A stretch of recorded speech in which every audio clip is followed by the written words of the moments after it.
He found her in the rain outside the Delvano building at 11:40 on a Tuesday night, sitting on the steps, with nowhere left to go.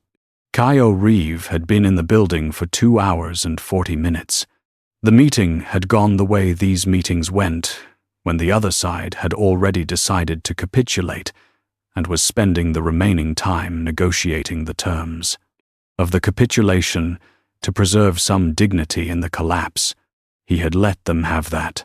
He was not interested in the spectacle of winning. He was interested in the outcome, which was now settled, and he was thinking about the drive home and the particular tiredness of a Tuesday that had started before 6 and was ending after 11 when he came out through the glass doors into the November rain and stopped because there was a person on the steps. She was sitting on the third step from the bottom with a bag that was not quite large enough to be a suitcase and not quite small enough to be an overnight bag. The kind of bag you pack when you are trying to decide how much of your life you are taking with you and have not finished deciding. She had a coat that was not warm enough for November, and she was wet in the way of someone who had been outside long enough for the rain to stop being an inconvenience and become simply the condition of the world. She was not looking at her phone. She was not looking at anything. She was sitting very still in the way of someone who had arrived at the end of something and was waiting for the next thing to begin, without any particular expectation of what it would be. Caio stood in the doorway for a moment. He was a man who had learned to read situations quickly and completely, which was a skill developed over years of operating in environments where misreading was expensive. And what he read in this situation was not threat and not performance, and not any of the things a person sitting on the steps of a building at 11:40 at night might be doing. What he read was someone who had run out of road. He walked down the steps. He stopped 2 steps above her, which put him close enough to speak without raising his voice, but far enough not to loom. A calculation he made without consciously making it. She looked up. She had the face of someone who had been braced for whatever the next thing was, and was now recalibrating because the next thing was not what she had expected. "Are you waiting for someone?" he said. She looked at him for a moment. "No," she said. Her voice was steady in the specific way that voices are steady when the person using them has made a decision to be steady and is maintaining it through effort. "Are you locked out?" "No." He looked at the bag. He looked at her coat. He looked at the rain, which was not heavy, but was consistent.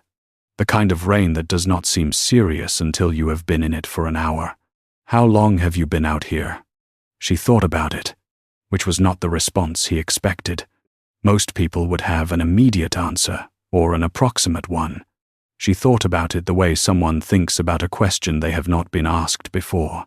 "A while," she said finally. "It's 11:40. "I know."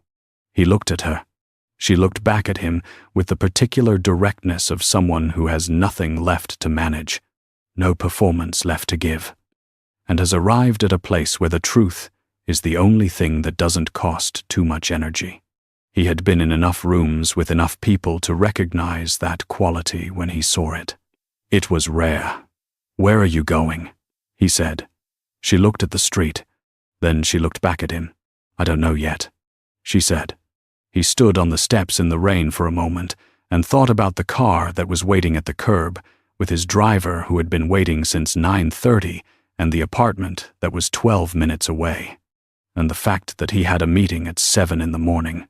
He thought about all of these things and then he said, "Come with me." She looked at him with the expression of someone processing an unexpected variable. "You don't know me." "No," he said. "What's your name?" Pause.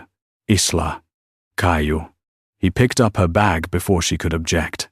Not because he was performing chivalry, but because it was the faster thing to do, and the rain was not getting lighter. "Come with me." "Isla." She stood. He did not know why she stood, whether it was exhaustion or calculation or the specific surrender of someone who has been making decisions alone for long enough that the presence of someone else willing to make one was a relief, regardless of who that someone was. She stood And she came, and he walked her to the car, and his driver opened the door without being asked, and she got in, and he got in after her, and the door closed, and the rain was outside, and they were inside, and the city moved past the windows in the blurred way. It moves when you are watching it from a place that is warm, and the world outside is wet. She did not ask him where they were going. He did not explain. She sat with her bag on her lap, and her hands folded over it, and looked out the window. And he looked at his phone, and answered the 2 messages that had come in during the meeting.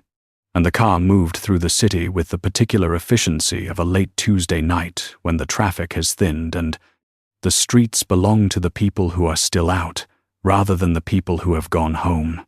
His apartment was on the 22nd floor of a building that did not look from the outside like the kind of building that contained apartments like his. This was deliberate. He had chosen it for that reason 11 years ago and had not reconsidered. The driver pulled into the underground entrance, and they took the elevator from the garage, which meant she did not see the lobby or the desk or the other residents, which he preferred, because the fewer people who saw things, the fewer people there were to have seen them. The apartment was large and organized with the specific minimalism of a person who had spent years removing everything that was not necessary and had arrived at a space that was functional and quiet and not warm in the way that spaces are warm when someone has been trying to make them warm. He set her bag down inside the door and turned on the lights, and she stood in the entrance hall and looked at the space with the careful attention of someone making an assessment. "There's a guest room," he said. "Second door on the left. The bathroom is through it." He paused. "Are you hungry?" She looked at him. The question appeared to land differently than he intended, which he noted without understanding yet. "I'm fine," she said. "That's not what I asked." She was quiet for a moment. "Yes," she said. "I'm hungry." "All right." He went to the kitchen. He was not a man who cooked extensively, but he was a man who kept his kitchen provisioned because he had learned early that hunger was a variable that affected decision-making in ways that were predictable and avoidable, and he preferred to eliminate avoidable variables. He made eggs because it was late, and eggs were fast, and did not require more thought than he had available. He made 2 portions without asking, because she had said she was hungry, and that was enough information. She came into the kitchen while he was cooking, which he had not expected. He had expected her to stay in the entrance hall or to go to the guest room. She came into the kitchen and sat down at the island and put her hands flat on the counter and watched him cook with the expression she had worn on the steps outside, not expectant, not performing anything, simply present. "You don't have to stay," she said. "In the kitchen." "I can." "I'm making dinner," he said. "This is where dinner is made." She was quiet. He cooked. The kitchen was the warmest room in the apartment because it was the room that was used most, which he had not thought about before and thought about now for the first time. He set a plate in front of her. She looked at it. Then she looked at him. "Thank you," she said, with the weight of someone saying thank you for something considerably larger than eggs at midnight. And he understood that the eggs were not entirely what she was thanking him for, and he did not make it into anything more than it was by responding to the larger thing. He just said, "Eat." She ate. He ate. The kitchen was quiet in the way it was quiet at this hour. The city outside, doing its late-night minimum. And he was aware. In the particular way he was aware of things he had not planned for. That he had not sat across from someone at this counter in a very long time. When she had finished, she put down her fork and said, "Why did you bring me here?" He considered the question. He was a man who did not give answers that were less than accurate, because inaccurate answers created situations that required correction, and correction was inefficient, because you were outside in the rain with nowhere to go. He said, "People are outside in the rain with nowhere to go every night in this city." "Yes," he said, "they are." She looked at him, waiting for more. He looked back at her and did not give more, because more was not available. He had no strategic reason for what he had done. He had no existing relationship with her, no obligation, no calculation that placed her arrival at his building at 11:40 in November inside any framework that made sense. He had found her on the steps and brought her in, and that was the full extent of what he knew about his own reasoning. And he was not in the habit of constructing retroactive explanations for things he could not explain. She seemed to understand, from his silence, that this was the whole of the answer. She nodded once, slowly, the way you nod when you have received the only truth available, even if it is not a satisfying one. Then she said, "The building, where we were tonight. What's it called?" He looked at her. "Delvano," he said. "It's a business I'm acquiring." Something moved through her expression. He caught it and filed it. The specific quality of it. Not surprise exactly. Not fear. Exactly. Something more complex than either. The expression of a person whose internal landscape has just been rearranged by a piece of information they were not ready to receive. It was there for less than 2 seconds and then it was gone, replaced by the steadiness she maintained through effort. "I see," she said. He waited. She did not say anything further. He did not press. He was a man who understood that information arrived when it was ready, and that pressing was a way of getting words rather than truth.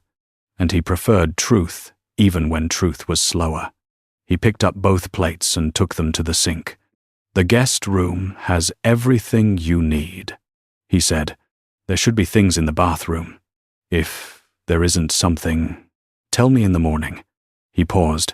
"Sleep." She looked at him for a moment, with the expression of someone who is not accustomed to being told to sleep by another person without conditions attached to the instruction. Then she said, "All right." She took her bag from the entrance hall. She went to the second door on the left. He heard it close, not loudly. And then the apartment was quiet, in the way it was always quiet at this hour. Except that tonight, the quiet had a different quality. The quality of a space that is occupied in a way it has not been occupied before. And he stood in the kitchen for a moment and registered this without naming it, and then turned off the light and went to his own room. He lay in the dark for a while before he slept. He thought about the building and the meeting and the 11:40 steps and the bag that was the wrong size for a decision that had already been made. He thought about the expression that had moved through her face when he said the word Delvano, the specific 2 seconds of it, which he had filed and had not yet found the right folder for. He thought about it until he stopped thinking, which was how he always stopped thinking, by running the variable until the variable exhausted itself. And then he slept, and outside the rain continued, and the city continued, and the guest room light was off by the time he woke at 5:45, which meant she had slept, and that was enough for now. She was in the kitchen when he came out at 6:15. He had not expected this either, which was becoming a pattern he was beginning to notice. He had expected the guest room door to be closed, or at most open, with the sound of someone still asleep, because it was 6:15 in the morning, and she had been outside in the rain the night before with a bag that was the wrong size and the particular exhaustion of someone who had run out of road. And people in that condition generally slept past 6:15. She was not asleep. She was at the island with a glass of water and her hands folded on the counter, and she was sitting very still in the way. He was beginning to identify as her default, the stillness of someone who had learned to occupy as little space as possible and had been doing it long enough that it no longer required effort. She looked up when he came in. "I hope it's all right," she said, "that I'm in here." "It's a kitchen," he said. "You don't need permission to be in it." She looked at him for a moment as though this were a novel concept she was considering the implications of. Then she looked back at her water. He made coffee. He made enough for 2 without asking, the same way he had made eggs for 2 the night before. because the question of whether she wanted coffee seemed unnecessary given that she was sitting in the kitchen at 6:15 in the morning, and asking unnecessary questions was a habit he had spent years eliminating. He set a cup in front of her, and she looked at it, and then looked at him, and said, "Thank you," with the same weight as the night before. He was starting to understand that she said thank you this way for everything, and that the weight was not about the specific thing being thanked for, but about the accumulation of being given things without being required to justify the giving. He sat across from her. He had the 7 o'clock meeting to prepare for, and he would normally be at his desk by now with his phone and the briefing documents his assistant sent at 5:30. But he was sitting at the kitchen island with his coffee, and this was where he was. "Did you sleep?" he said. "Yes." A pause. "Did you?" He looked at her. Most people did not ask him reciprocal questions. They answered his questions and waited for the next one, or they asked questions that were strategic, designed to extract information or position themselves favorably. She asked because he had asked, and the conversational exchange appeared to her to be naturally bidirectional, which was not a quality he encountered frequently. "Yes," he said. She nodded. She drank her coffee, and he drank his, and the morning was doing what mornings do at 6:15 in November, which was arriving reluctantly. The city outside the windows going from dark to the particular gray of early light on a cloudy day. "I need to ask you something," he said. She looked at him steadily. "All right. Do you have somewhere to go? Today? Tonight?" He paused, going forward. She was quiet for a moment. "No," she said. "Not currently." "Then stay here," he said, "until you do." She looked at him with the expression he was learning to read, which was the expression of someone recalibrating in real time, because what was happening did not match what they had prepared to happen. "You don't know anything about me," she said. "I know you were sitting outside in the rain last night with nowhere to go and you didn't ask anyone for help." He picked up his cup. "That's enough for now." "It isn't, though," she said. "Practically. You don't know if I'm—" She stopped, started again. "You don't know what you're letting into your house." He looked at her across the island. "Are you a danger to me?"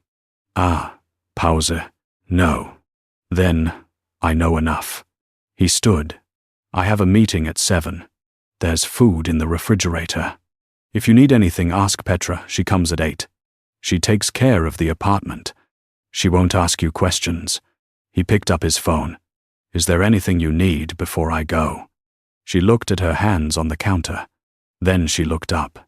"I don't know," she said. It came out quietly, as though she had not intended to say it, as though the honest answer had arrived before she could produce the managed one. "I'm not very good at knowing what I need." He looked at her for a long moment. "We'll figure it out," he said. And then he went to his study because the 7 o'clock meeting would not wait. And he left her in the kitchen with the coffee and the morning and what he hoped was enough space to begin deciding. The first 3 days established the shape of things. Petra arrived at 8 every morning and treated Isla with the efficient warmth of a woman who had worked for Caio for 9 years and had learned that the things he did not explain were not hers to question. She showed Isla where things were. She made sure the guest room had what it needed. She did not ask how long Isla was staying, or why she was there, or any of the questions that Isla was braced to answer.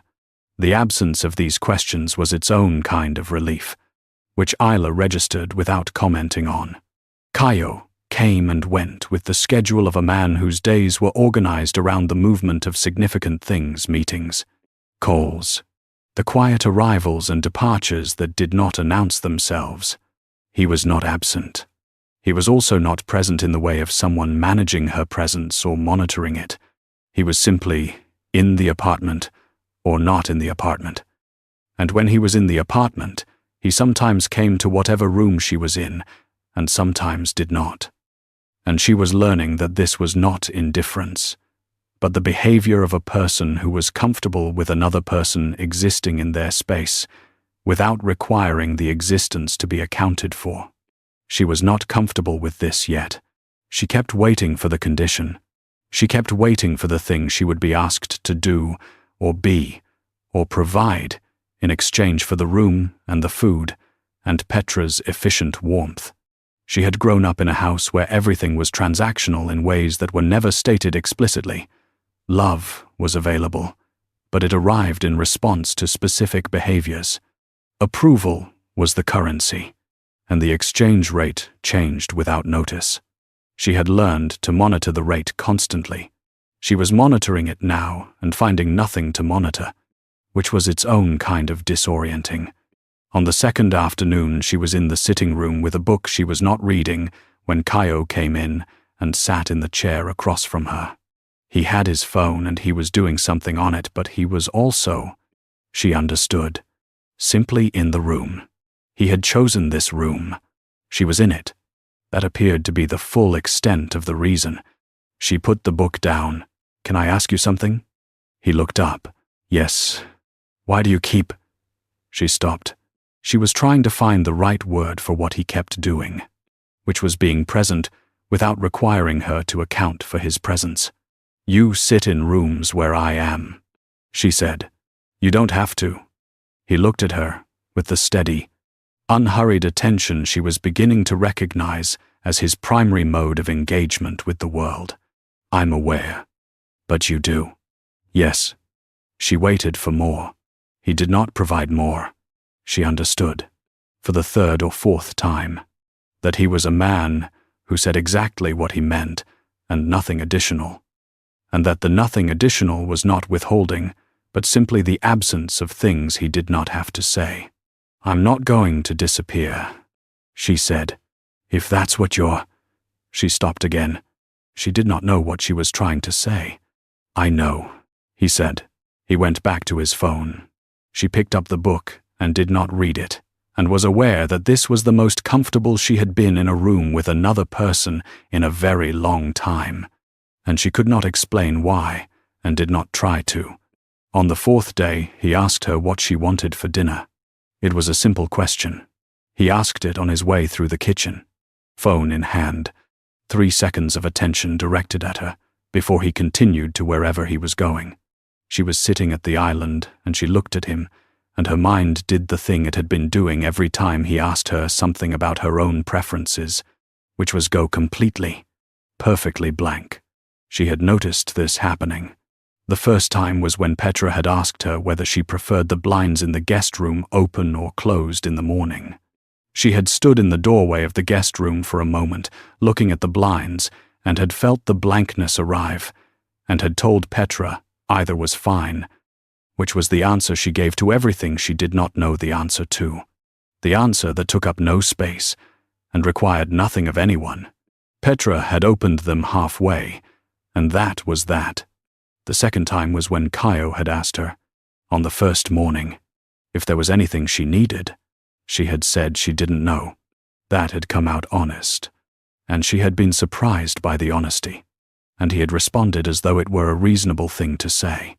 Which it was, she supposed, but she was not accustomed to its being received that way.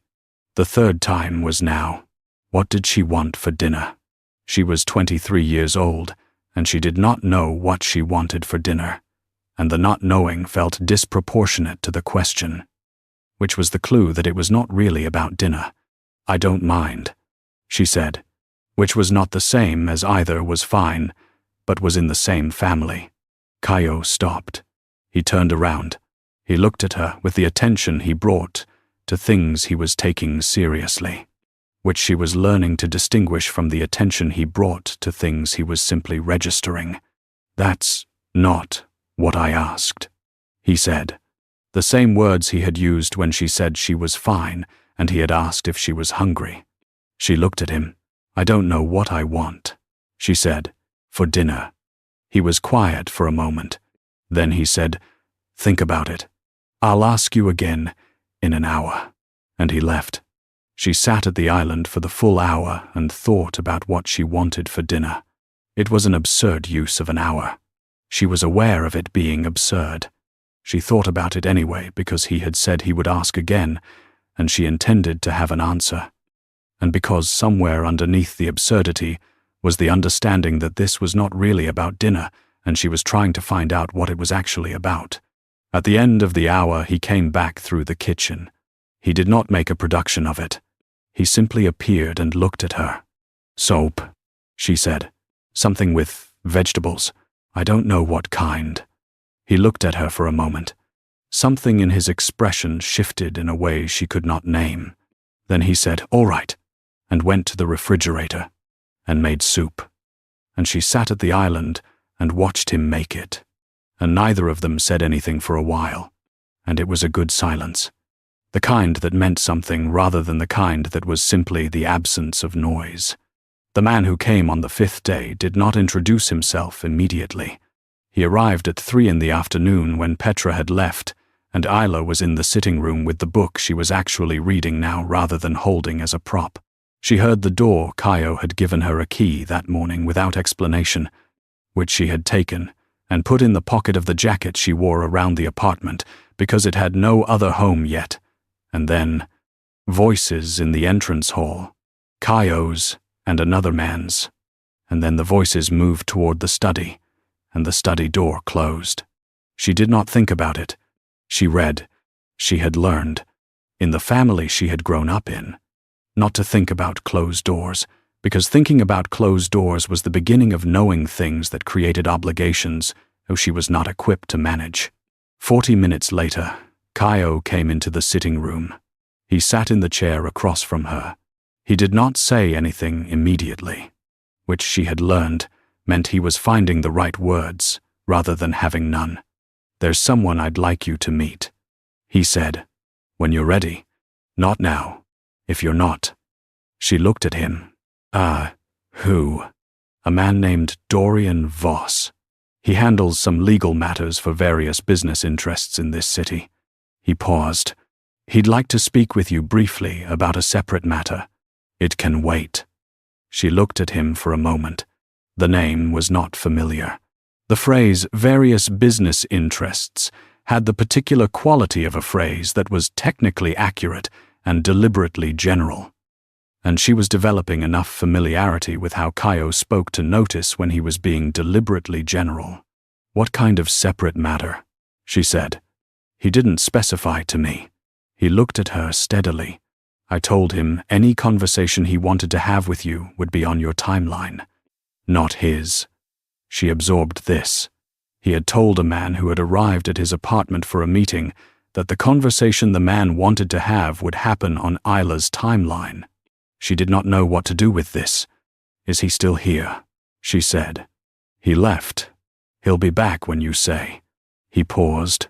"Or not at all. If you'd prefer." She looked at the book in her hands. "I'll think about it," she said. "All right." He stood. "Soup is in the refrigerator. From last night. If you want it for lunch?" She looked up. From last night. It had been good. The soup. She had eaten 2 bowls and had thanked him again with the particular weight, and he had said nothing, and she had understood that nothing was the correct response, that the thanks was received and did not need to be acknowledged. And this too was something she was learning. "Yes," he said. "Thank you," she said. He looked at her for a moment. "Isla," he said. She looked at him. "You don't have to thank me for soup." He said it gently, which was the first time she had heard him say anything gently. Not because he was usually harsh, but because his default was neutral. And neutral did not require the specific directed warmth of gentle. "It's soup." She looked at him. She thought about all the things she had said thank you for in the last 5 days, and why. And she thought about the fact that thanking him was not really about the soup, or the room, or the coffee, or any of the specific things. And she thought about how to say this, and then decided not to say it, because it was too large for the kitchen doorway on a Tuesday afternoon. "All right," she said. He went to make a call. She went to get soup from the refrigerator, and she stood at the counter and ate it cold, because she did not want to wait for it to warm. And it was good cold, too. And outside the November city was doing what it did. And she thought about a man named Dorian Voss and various business interests, and the particular way Caio had said, he told him, any conversation would be on her timeline. And she filed it the way she had learned to file things, in the part of herself that waited until she had more information before drawing conclusions. She was getting better at waiting.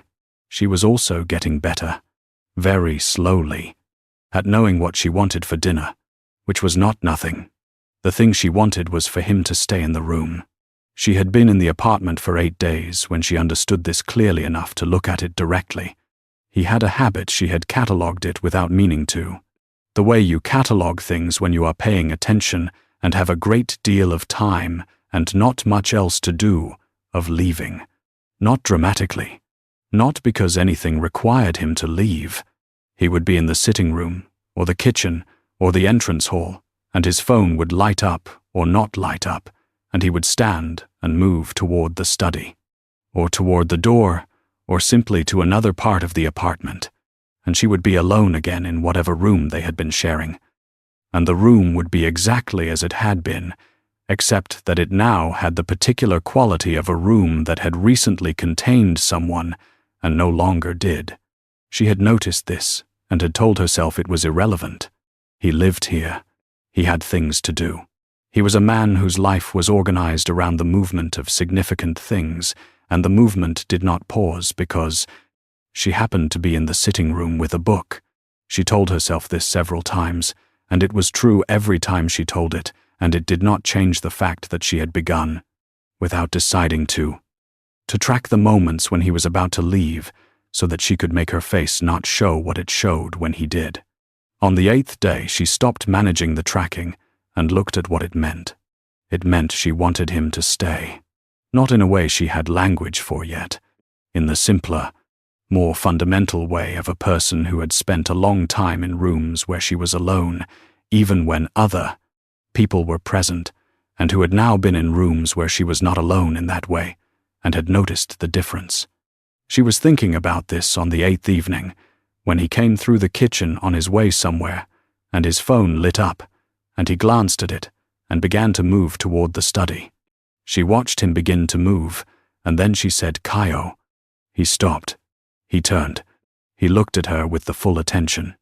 Not the partial attention of someone whose mind is already in the next room. She had not planned what to say. She had said his name because his name was what arrived. And now she needed something to follow it with. That was not the actual thing, which was too large for the kitchen on the 8th evening. "When you leave the room," she said, "you don't have to. If you're not..." She stopped. She started again. "If you're not required to be somewhere else, you don't have to leave." He looked at her for a moment. His expression did the thing it sometimes did, which was contain something she could not fully read, but which she had started to understand was not absence. It was the specific quality of someone who is receiving something carefully. "All right," he said. He put his phone in his pocket. He came back to the island and sat down. He did not make it into anything more than it was. He simply sat down and was in the room. And she looked at her hands on the counter and understood that she had just asked for something for the first time, not prompted, not extracted, not given as an answer to a question he had already asked. She had wanted something, and she had said so, and he had responded without making her explain why she wanted it or justify the wanting. She did not have language for how large this was. She was beginning to think she was going to need new language for a number of things. They sat in the kitchen for a while. He looked at things on his phone and occasionally put it down and was simply present. She had a glass of water and the book, and did not read the book. Outside, the city was doing its evening things and the kitchen was lit and warm, and she thought, this is what it is when someone stays. On the 10th day, she started to see it. It was small. At first, Caio knew her father's name. She had not told him. She had told him almost nothing about where she had come from or why she had been on those steps on that Tuesday. And he had not asked. which she had taken as the same respectful non-asking that he applied to everything else. But on the 10th day, he said something in passing she could not reconstruct afterward exactly what the context was. Something about a call.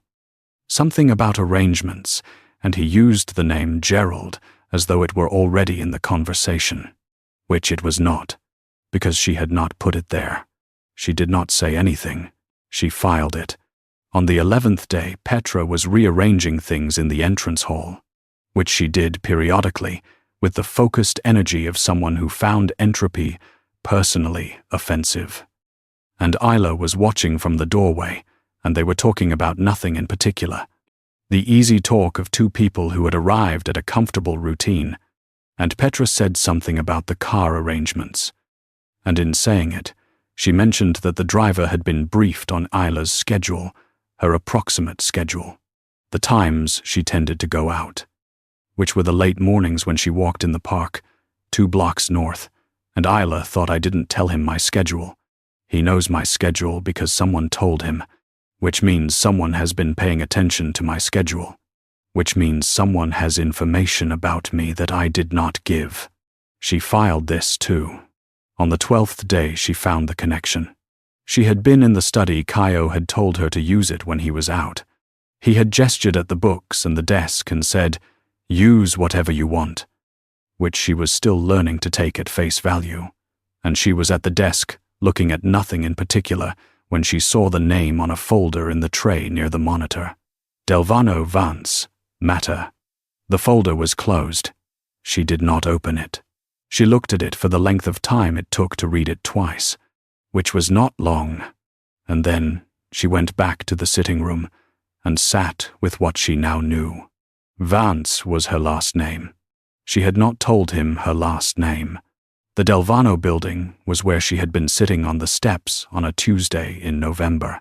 Dorian Voss handled legal matters for various business interests and had wanted to speak with her about a separate matter, the nature of which had not been specified. Her father's name was Gerald, and Caio had used it in passing, and she had filed it. She sat with all of this assembled and looked at what it made. She did not know what it made yet. She had the pieces, and she could see that they were connected, and she could see that the connection was not coincidental, but she did not have the full shape of it. And she had spent enough years in a family where the full shape was always worse than the outline, suggested that she wanted the full shape before she did anything with the outline. She made tea. She brought it to the sitting room and sat with it and waited, which was something she was good at, and thought, which was something she was getting better at. And she looked at what she knew and what she didn't know, and decided that the only way to get from one to the other was to ask, which was something she was still learning. He came home at 6. She heard the door, and then his steps in the entrance hall, and then the kitchen. The sound of the refrigerator. The sound of him doing whatever he did in the first few minutes of being home, which was a sequence she had memorized without trying to. Then he came to the sitting room, which was what he did most evenings. Now he came to whatever room she was in and sat. And she thought about what it had taken for her to ask him to do that, and what it had cost, and what it had given back. He sat in the chair across from her. He looked at her, and then at her tea, and then at her. "You're thinking about something," he said. Yes. He waited. He was very good at waiting. She had noticed this about him early, and had thought it was strategy, the deliberate use of silence as a tool, and she still thought that was part of it. But she had also come to understand that he waited because he was genuinely interested in what arrived when he waited, which was different. "You know my last name," she said. He was still, not frozen, not startled, still in the way of someone who had been expecting a particular door to open and was now watching it open. "Yes," he said. "You knew it before I told you." "Yes." "I haven't told you." She looked at him. "You know my father's name." "Yes." "I haven't told you that either." "No," he said. "You haven't." The sitting room was quiet. Outside the windows, the November evening was settling in.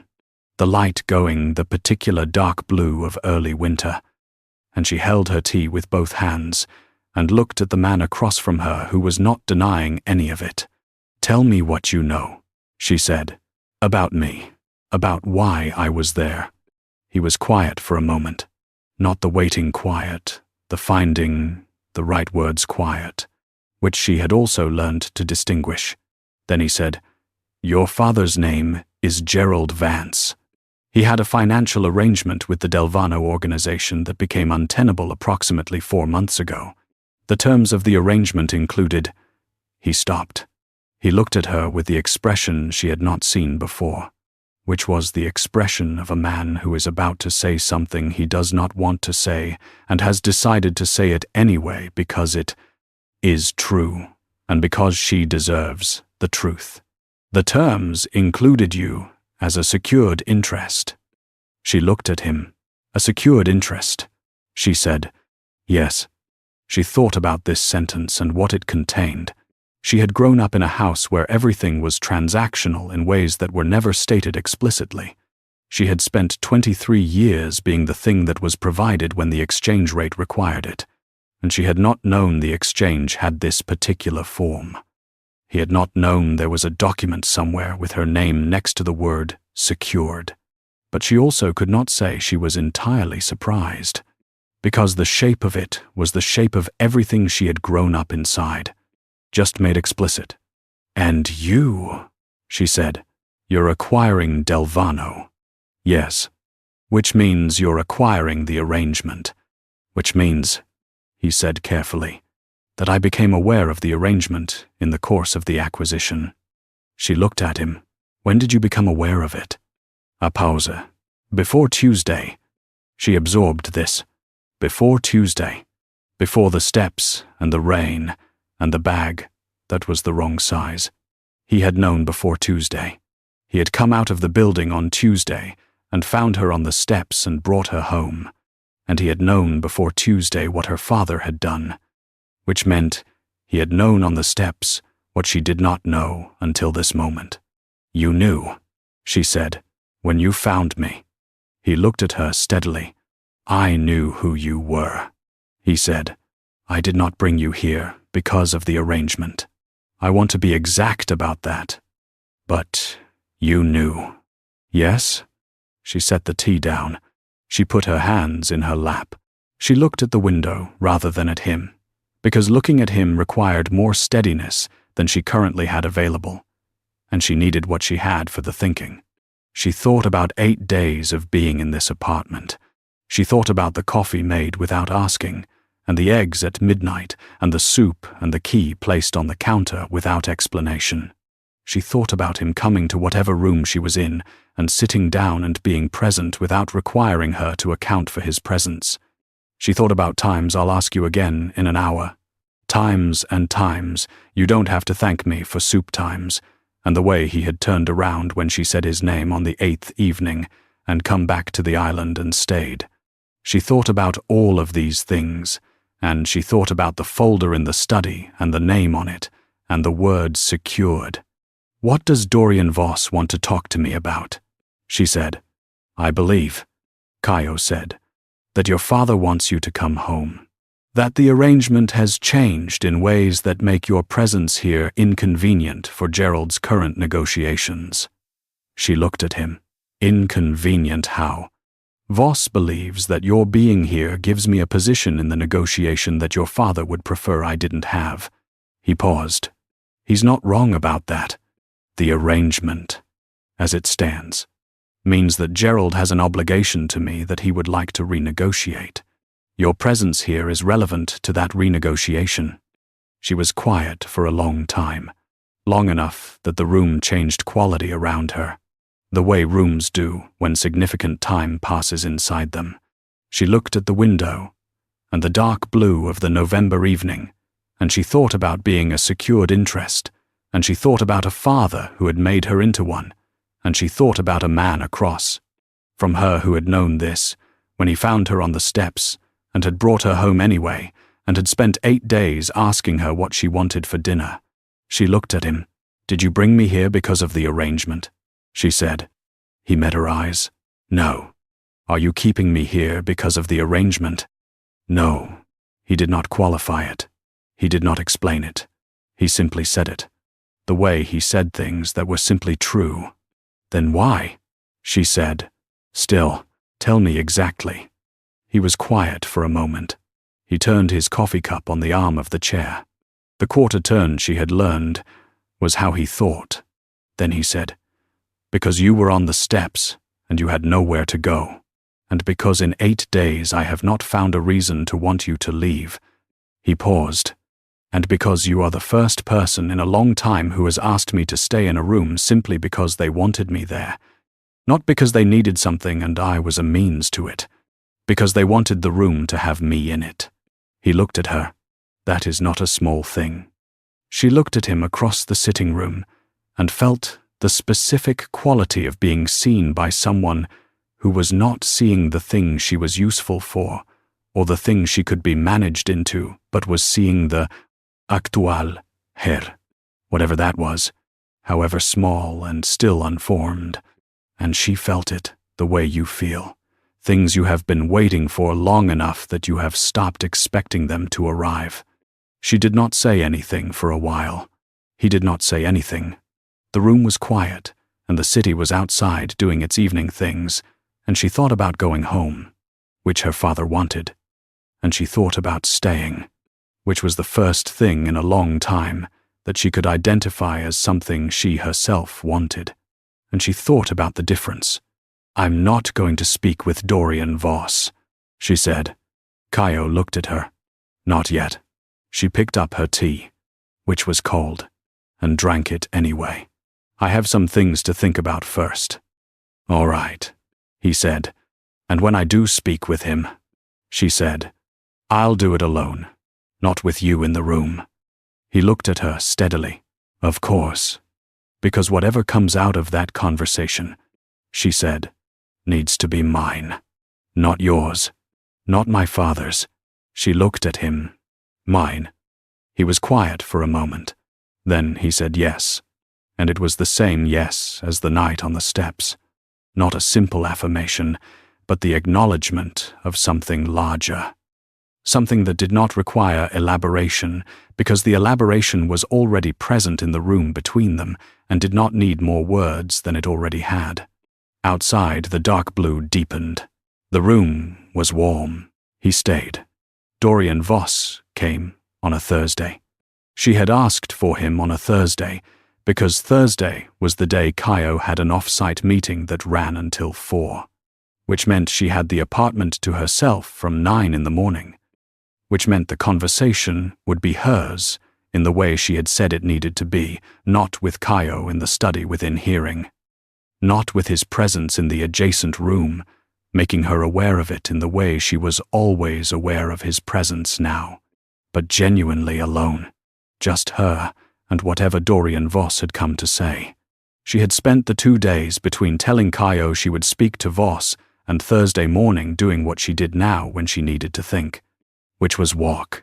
She walked in the park 2 blocks north in the late mornings, as she always did, and she thought about secured interests, and about her father, and about the shape of 23 years, lived inside a transaction she had, not known she was inside.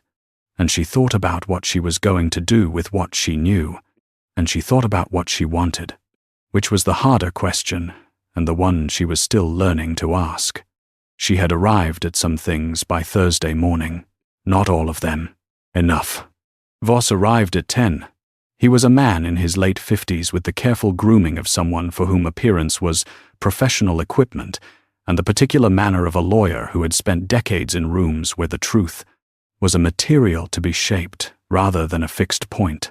He accepted the coffee she offered, because accepting the coffee was a social ritual that established a register of civility he preferred to maintain. He sat in the chair she indicated rather than the one he might have chosen, which told her he was operating within parameters he had established before he arrived. She sat across from him. She had her hands in her lap and her back straight, in the way she sat when she was paying close attention, which was a posture Caio had once looked at for a moment, and then said nothing about. which she had understood was its own kind of comment. "Miss Vance," Voss said, "thank you for agreeing to see me." "You're welcome," she said. She waited. She had decided before he arrived that she was going to let him direct the opening of the conversation, because how he opened it would tell her things. And she wanted those things before she contributed her own. "Your father is concerned about your welfare," he said. He said it with the professional warmth of someone who has used the phrase, "your father is concerned," many times and has learned to make it land with the right weight. "He would very much like to speak with you directly." "He has my number," she said. Voss paused for a fraction of a second, which was the pause of a man recalibrating because the response was not what he had scripted for. "He has been uncertain," Voss said carefully, "of whether direct contact would be welcome." "It wouldn't," she said, "but he has the number." Another fractional pause. He picked up his coffee. He was, she thought, very good at his job, which was making difficult conversations feel like reasonable ones. And she was going to have to pay attention, because very good at his job meant he had tools she did not have, and she would need to compensate with information. "I'll be direct with you, Miss Vance," he said. "The situation has evolved since you left home. Your father's position in relation to the Delvano acquisition has changed. And there are aspects of the arrangement that were put in place under circumstances your father now wishes to revisit." She looked at him. "Which aspects?" "The terms involving your personal involvement." He said it with the care of a man who has chosen each word and is confident in the choice.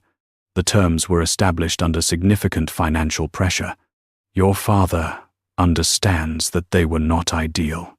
In retrospect, he would like the opportunity to address that with you directly. "What he would like," she said, "is for me to come home so that he can renegotiate his position with Mr. Reeve from a different footing." Voss looked at her. He had, she understood, not expected her to say this. He had expected the daughter of Gerald Vance, as Gerald had described her, which was someone he could manage with the tools of this conversation: warmth, professional care, the careful arrangement of facts to produce a particular emotional response. He had not expected someone who had already done the arithmetic. "Your father's negotiations with the Delvano acquisition are complex," he said. "Your being here does create a certain dynamic." "I know what dynamic it creates," she said. "I'm here as a secured interest. My father put me in that position. My being here means Mr. Reeve holds a position in the negotiation that my father would prefer he didn't. My going home changes that position." She looked at him steadily. "I understand the arithmetic. Mr. Voss." He was quiet for a moment. He set down his coffee. He appeared to be making a decision about what register to use from this point forward, which she recognized as the moment when the professional warmth was being evaluated for continued usefulness and found wanting. "Then you understand," he said, more directly, "that your father is asking you to come home." "Yes," she said, "I understand that." And she looked at him. She thought about what she had prepared to say, and she thought about how she wanted to say it, and she thought about the walk in the park that morning and the thing she had arrived at by the time she came back to the apartment and made tea and sat at the island with her hands flat on the counter and finished deciding. "My father put my name in a financial document as a secured interest," she said. "He did this without telling me. He did this to resolve a debt he had accrued through decisions he made independently. And he used me as the resolution without asking whether I consented to being used that way." She paused. "I want to be clear that I understand this is what happened. I'm not using softer language for it, because softer language would be inaccurate." Voss looked at her with the expression of a man who has revised his assessment and is working with the new one. "Miss Vance, I'm not finished," she said. He was quiet. "My father wants me to come home so that he can renegotiate from a more favorable position," she said. He has framed this as concern for my welfare. I understand why he has framed it that way, and I am not interested in the frame. She looked at Voss directly. I'm not going home. The sitting room was very quiet. Outside, the November city was doing what it did, continuous and without reference to anything happening in this room, and she was aware of the quiet and of herself in it, sitting with her hands in her lap and her back straight, and the thing she had decided said out loud for the first time. You understand, Voss said carefully, that your father's position is not my responsibility. She said, he made it not my responsibility when he made me the resolution to a problem I didn't create. She paused. I'm 23 years old. I have been the thing my family needed me to be for 23 years. I'm done. Voss looked at her for a long moment. Then he said, with a quality of genuine rather than professional attention, and Mr. Reeve. She looked at him. What about him? You're staying here. Is that he chose his words? Is that a choice you're making for your own reasons? Or is it a choice being made for you? She sat with the question for a moment, because it deserved that. She thought about the folder in the study, and the name on it, and the word secured. She thought about the eggs at midnight, and the soup and the key left on the counter without explanation. She thought about times. Tell me what you want. Times and times. I'll ask you again in an hour.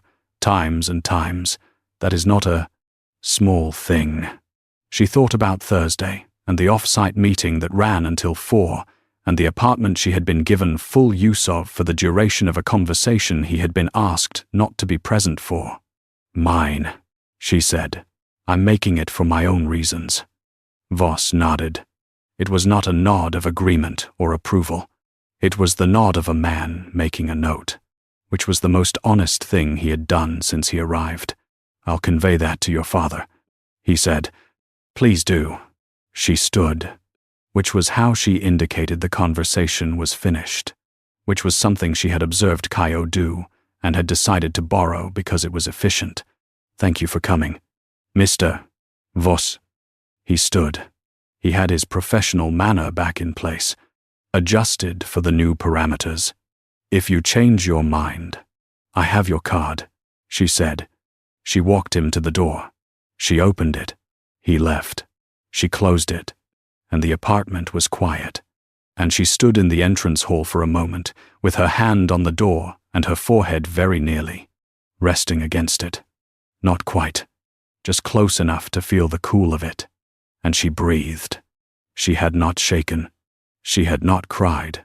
She was aware of both of these things as achievements, though she was also aware that the not crying was a debt that would be paid later, at a time of her choosing, which was itself a form of the thing she was learning that she got to choose when, and that was not nothing. She went to the kitchen. She made tea. She stood at the counter while the kettle boiled, and she thought about her father and what he had done, and she allowed herself, for the first time, to feel the full weight of it, rather than the managed outline. It was heavy. It was the specific heaviness of a thing you have been carrying at arm's length, and have now let come close enough to feel properly. And it was not comfortable, but it was true. And she had decided somewhere in the last 12 days that true was worth more than comfortable. The kettle boiled. She made the tea. She took it to the sitting room and sat in the chair that was her chair now, the one she had occupied enough times that it had become hers by the logic of habitual use. And she held the cup with both hands, and she thought about 23 years and about a document with her name on it, and about the fact that she had just told a lawyer in a grey suit that she was done, and she had meant it. And it had felt like the first sentence she had ever said that was only and entirely hers. He came home at 4:15. She heard the door and his steps in the entrance hall, and then the kitchen, the sequence she had memorized, and then the steps toward the sitting room. He came in and looked at her, and she looked at him, and the room was quiet between them for a moment.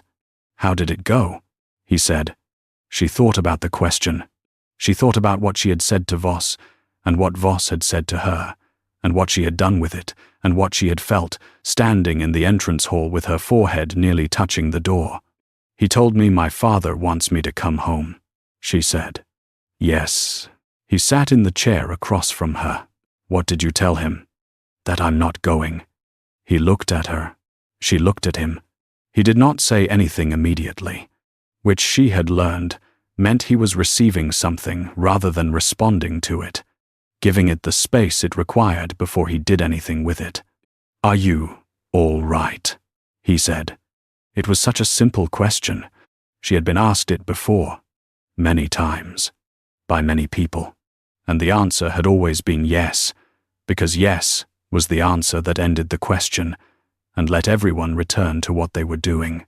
She sat with it now and looked at it honestly, the way she was trying to look at things. "I think so," she said. "I will be." He nodded.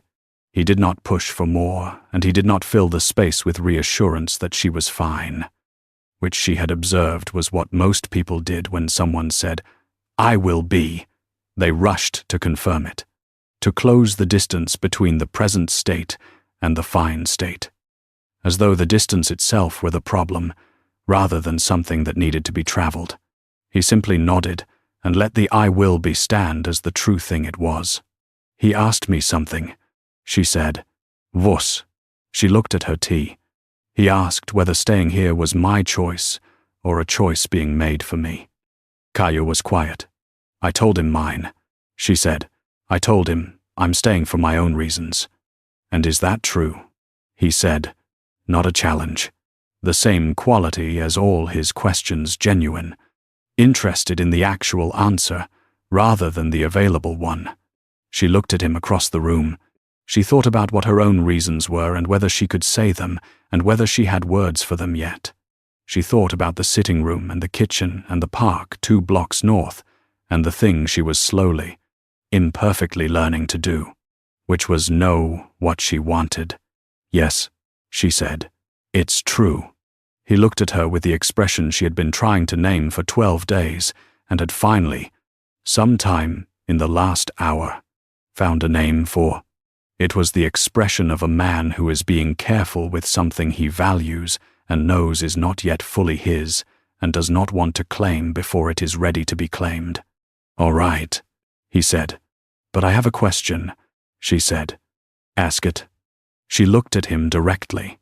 "The arrangement, the secured interest. What happens to it now? Now that I've said I'm not going back." He was quiet for a moment. "The arrangement was between your father and the Delvano organization. In the acquisition, those terms transfer to me." He paused. "Which means that the terms, and what happens to them, are currently mine to decide." She looked at him. "And what are you going to decide?"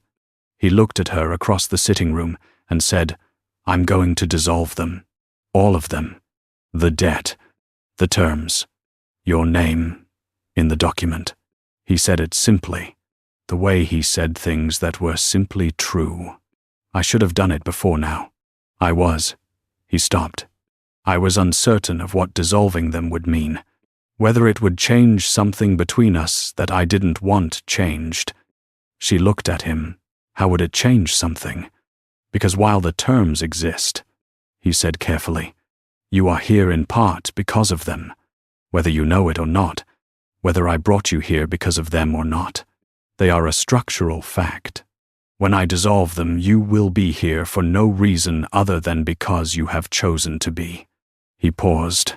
"And I was not certain you would choose to be."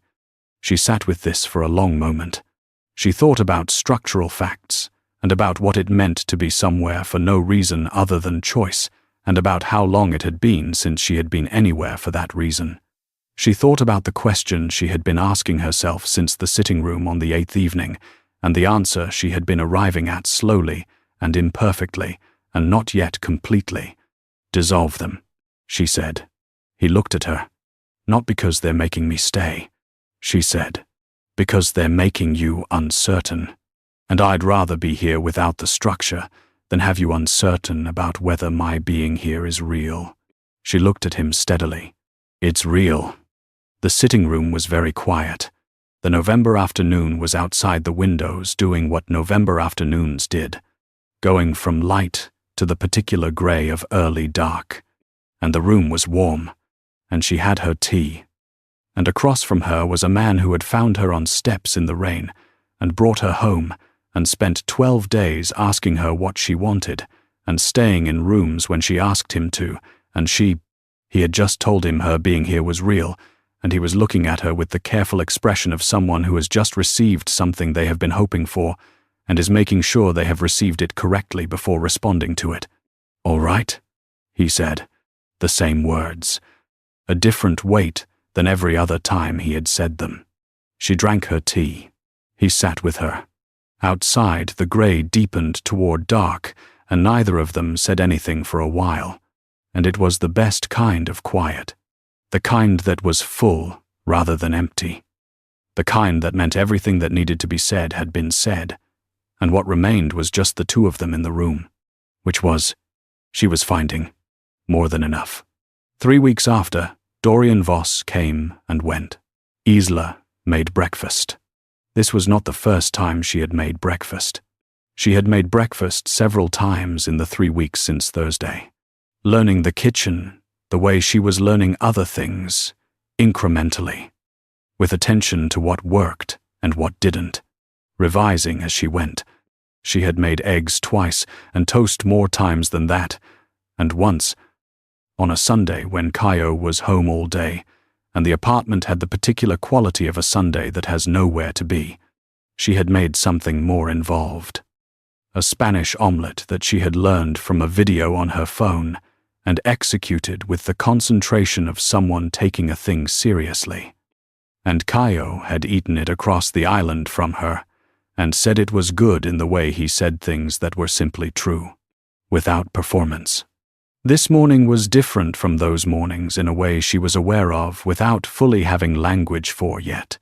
She had woken up at 6:30, which was earlier than usual, and had lain in the bed in the guest room, her room now, in the way things become yours when you occupy them long enough, and had looked at the ceiling and thought about what she wanted for breakfast. Not what was available, not what would be easiest, not what would take up the least amount of space or require the least from anyone. What she wanted. She wanted eggs with the peppers from the refrigerator and the cheese Petra had brought on Friday, and bread toasted dark enough to be almost, but not quite, burnt, which was the way she had learned she liked it over the last 3 weeks of paying attention to how she liked things. She had made a list, privately, in the notes on her phone, things she knew she wanted. It had started small soup with vegetables, dark toast. The window blind in her room opened to exactly 3/4, and it had grown as she grew, and she looked at it. Sometimes the way you look at evidence of something you are becoming. She made breakfast. She made enough for 2 without thinking about it, and then noticed that she had done it without thinking about it, and felt something about that which was not quite amusement, but was in the same neighborhood. A lightness that arrived when she caught herself doing things naturally that she used to do deliberately.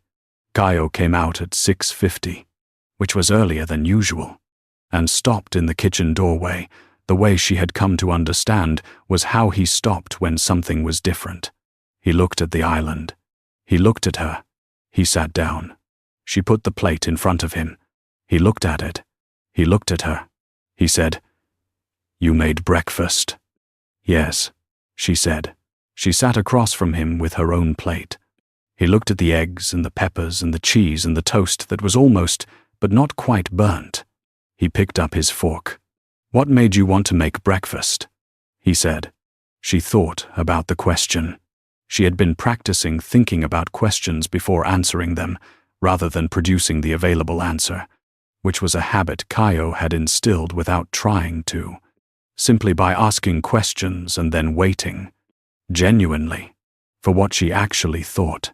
"I woke up and knew what I wanted," she said, and it seemed like a reasonable amount to make for 2 people.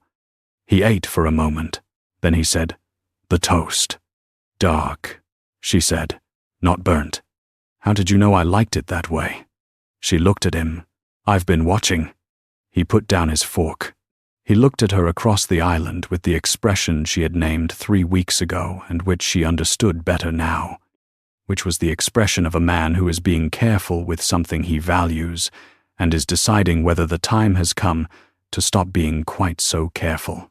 She had been watching for this decision, and she had not rushed it because she understood it was his to make, and that the making of it could not be hurried without damaging what it was. Isla, he said. Yes. I dissolved the terms, he said. Last week. It's done. She had not known the exact timing. She had known it would happen because he had said it would, and she had learned that when Caio said something would happen, it happened, which was one of the things she had put on the list in her phone under a different category, the category of things she knew about him. That list had also grown. All right, she said. You're here for no structural reason now, he said. Nothing holds you here except what you decide. I know. She looked at him. I haven't left. No. He was quiet for a moment. I want to tell you something. Tell me. He looked at his plate, and then at her, which was the same sequence as when he said things that required the most from him. The looking away and then back. I have spent a great deal of my life in a world where everything has a price and everyone has a purpose, he said. I have understood this to be the nature of things, and I have operated within it, and I have not found it particularly objectionable because it was simply how things were. He paused.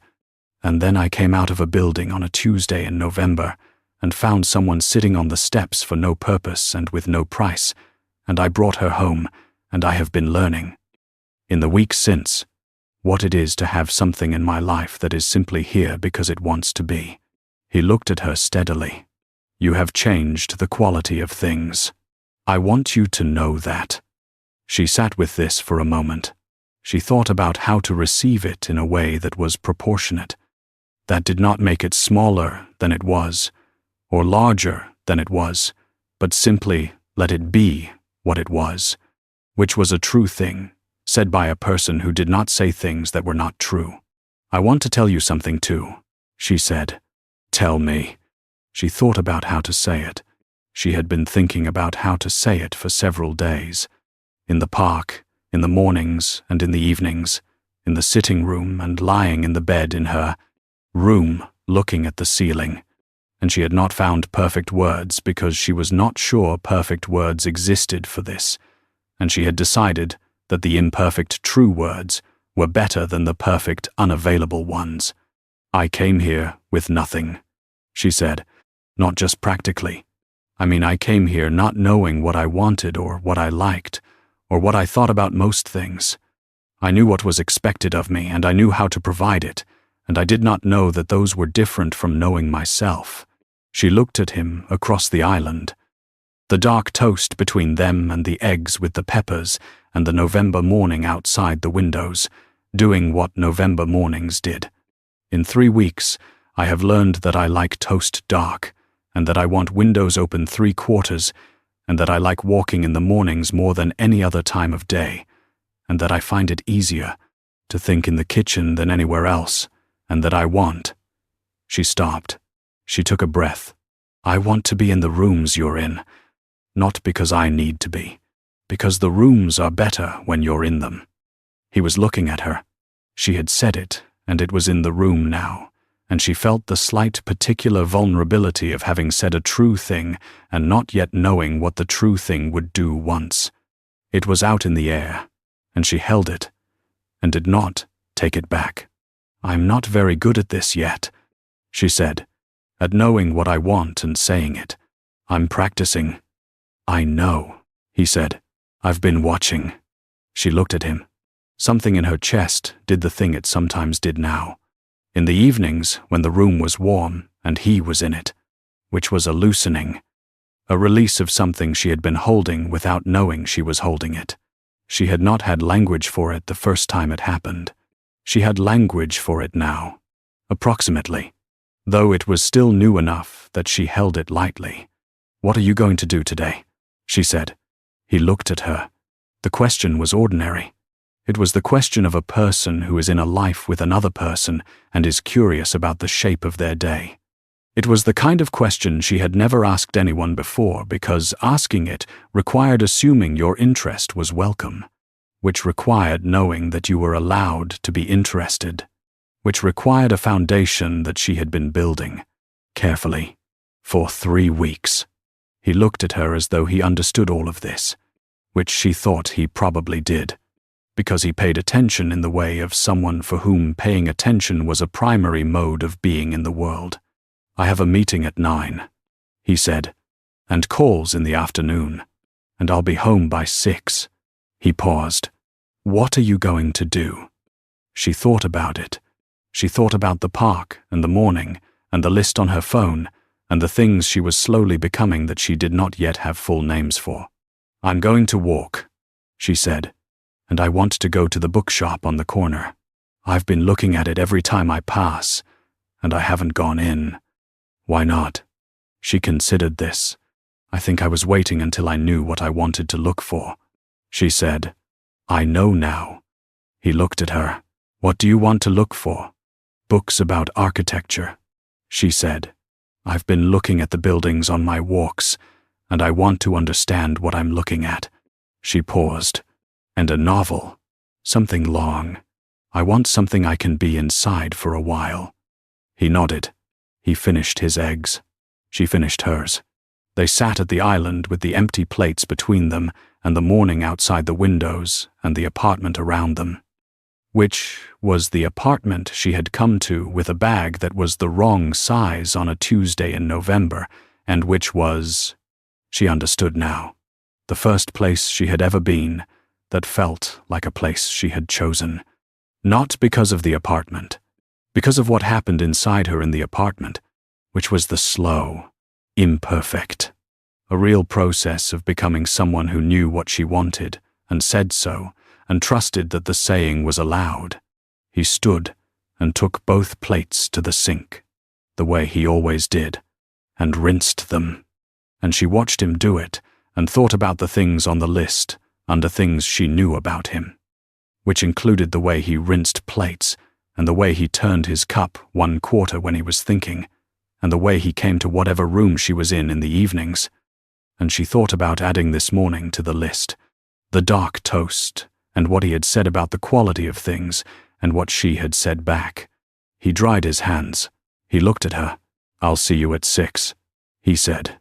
"I'll be here," she said.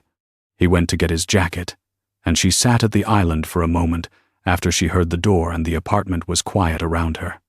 The particular quiet of a space that has been occupied and will be occupied again. The quiet of something that is not waiting so much as simply continuing. And she thought, "I'll be here." 3 words. The most ordinary sentence. The first time in 23 years she had said them and meant them entirely for herself. She got up. She washed the pan she had used for the eggs and dried it and put it back, and she looked at the kitchen, which was warm in the morning light. And she thought about the bookshop on the corner and the architecture books and the long novel she was going to find and be inside for a while. And she got her coat and her keys, the ones she kept in the pocket of the jacket she wore around the apartment, which had a home now, and she went out into the November morning. The park was 2 blocks north. The bookshop was 1 block east of the park. She walked north first because she always walked north first, because she liked the morning in the park better than anywhere else. And she walked with the particular quality of walking she had developed over 3 weeks, which was the quality of someone who is going somewhere because they want to be there and not because someone has decided they should be. At the corner, she stopped and looked at the city doing what it did, the morning version of it, the particular light of November on concrete and glass. And she thought about a Tuesday in rain and a man who had asked her if she was waiting for anyone, and she had said no, and he had brought her home anyway. And she thought about 23 years, and about the list on her phone, and about what she was going to look for in the bookshop. And she thought, "I know what I want." She turned east toward the bookshop. The morning was cold and clear, and entirely hers, and she walked into it. Lotte. At 6:15. He came home to find her at the island with a stack of books, 3 on buildings, and 1 novel so long it had required its own bag. And she looked up when he came in and said, "What do you want for dinner?" And he stopped in the doorway and looked at her and said, "You choose." And she looked at him for a moment, and then she looked at the books, and then she said, "Soup, something with vegetables." And he came to the island and sat across from her and said, "All right." And she told him about the bookshop, and he told her about the meeting, and the afternoon was outside going to dark, and the kitchen was lit and warm, and neither of them said anything that was large or significant. Just the ordinary words of 2 people in a life they had chosen, which was the best thing she had found words for yet, and probably not the last.